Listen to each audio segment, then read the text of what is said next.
ہماری ماؤں بہنوں کو جب اللہ کریم اولاد کی نعمت سے نوازتا ہے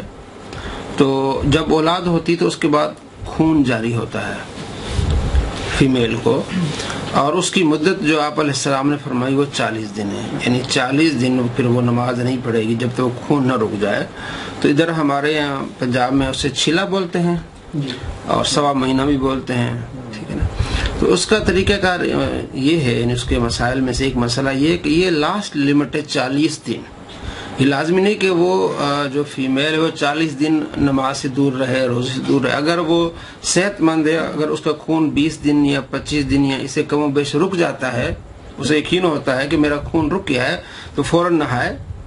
اور اللہ کی بارگاہ میں آئے اور سجدے کرے، نماز پڑھے، شکرانے کے نفل پڑھے کہ اللہ نے مجھے اولاد سے نوازا ہے۔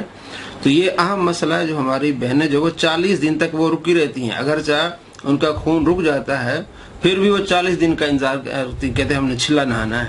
تو یہ مسئلہ ہم نے یاد رکھنا ہے، اپنے گھر میں بتانا ہے کہ اگر کسی ہماری بہن کو اللہ نے